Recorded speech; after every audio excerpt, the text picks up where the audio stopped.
Mood depends on everything. It doesn't depend only one thing, विलिनीकरण किंवा काय political.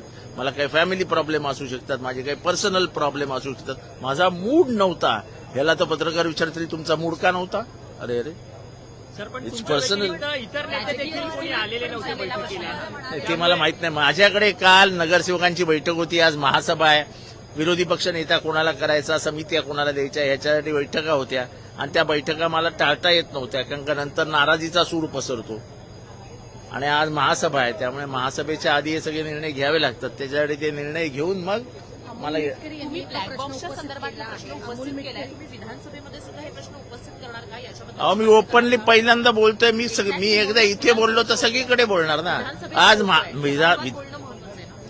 विधानसभेत बोललो काय आणि इथे बोललो काय, माझ्या मनात काय ते मी अख्ख्या महाराष्ट्राला तुमच्या मनातनं सांगितलं. अमोल मिटकर यांनी एक मोठा प्रश्न उपस्थित केलाय. त्यांनी असं म्हटलंय की राजीव गांधी यांच्या हत्येप्रमाणे अजितदादांची हत्या झाली का, असा प्रश्न. सुसाईड बॉम्बर, कारण की राजीव गांधी यांची हत्या करायला जसं सुसाईड बॉम्बर वापरला तसंच सुसाईड बॉम्बर वैमानिक होता. मला कोण काय म्हणायलं ह्याच्यावरती बोलण्यासाठी मी आपल्या समोर नाही. मला जे वाटतंय ते मी आपल्या समोर. काल हर्षवर्धन सकपाळ यांनी दावा केलेला आहे सांगितलेलं आहे मुख्यमंत्र्यांनी, तर सीबीआय चौकशी. नाही, ते प्रत्येकाच्या मताचा प्रश्न आहे, मनाचा प्रश्न आहे. ते का गंभीर नाहीत हे मला तुम्ही विचारू नका.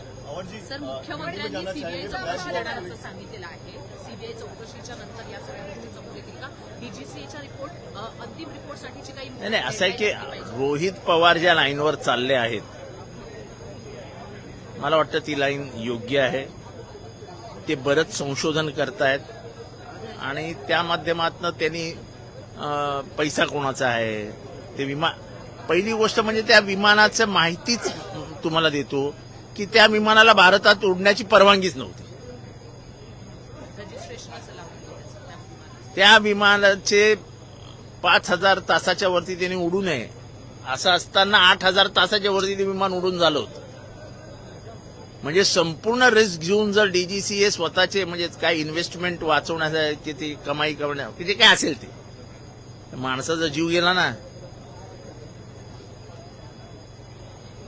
महाराष्ट्राच्या एका मोठ्या नेत्याचा, आशावादी नेत्याचा, महाराष्ट्राचं भविष्य असलेल्या नेत्याचा जीवच गेला. आपण काल हर्षवर्धन सकपाळ यांनी एक महत्वाचं विधान केलं आहे. राज्यसभेची जी जागा आहे ती काँग्रेस घेईल आणि युबीटीने खरं तर विधान परिषदेची जागा घ्यावी अशा पद्धतीचा दावा हर्षवर्धन सकपाळ यांनी केलाय. त्यातच शरद पवार पुन्हा राज्यसभेची निवडणूक लढवतील अशा पद्धतीचा दावा केला जातोय संजय राऊतांकडून. जर पवार साहेब, मला माहित नाही, पवार साहेब जर निवडणूक लढवणार असतील तर प्रश्न संपला. मुख्यमंत्री तीर्थदर्शन योजना जी ज्याचा गाजावाजा केला, हजारो ज्येष्ठ नागरिकांचे अर्ज आलेच, मात्र अनेकांचे प्रलंबित आहेत. ही योजना बंद पडल्याची चर्चा आहे सध्या. अहो, फुकटाचं किती वाटणार. अहो, पैसे नाही तो महाराष्ट्राच्या खिशात. सर्व्हायव्हलचा प्रश्न आलाय महाराष्ट्राचा. ह्या योजनांपायी महाराष्ट्राला आता कटोरी घ्यावी लागणार आहे. कटोरी. इतकी वाईट आर्थिक अवस्था महाराष्ट्राची कधी आली नव्हती, ती आली. आता अजून काय वाईट तुम्हाला पाहिजे. आता आपल्या सगळ्यांना तर तीर्थदर्शनाला जावं लागेल अशी परिस्थिती आहे. सर, महाविकास आघाडीमध्ये राष्ट्रवादी काँग्रेस, शरद महाराष्ट्र अध्यक्ष महोदय, महाविकास आघाडीमधला आम्ही प्रमुख घटक पक्ष आहोत. आम्ही निवडणुका एकत्र लढवल्या आहेत. जिल्हा परिषदेला आम्ही एकत्र होतो. महानगरपालिकेत वंदे मातरम व राज्यगीत चर्चा करून ठाण्यामध्ये, मुंबईमध्ये एकत्र होतो. आम्ही निवडणुका एकत्र लढलेलो आहोत आणि महाविकास आघाडी याच्यापुढे एक असेल. राज्यसभेच्या जागेवरतून राष्ट्रवादी राष्ट्रवादीला विचारलं का जात नाही? कारण की परस्पर हर्षवर्धन सकपाळ म्हणतात की राज्यसभा आम्ही घेणार काँग्रेस आणि विधान परिषद उद्धव ठाकरे घेतील. अच्छा, ते 2 नंबरचा, पहिले 1 नंबरचा पक्ष शिवसेना आहे, 2 नंबरचा पक्ष काँग्रेस आहे आणि 3 नंबरवर आम्ही आहे. त्याच्यामुळे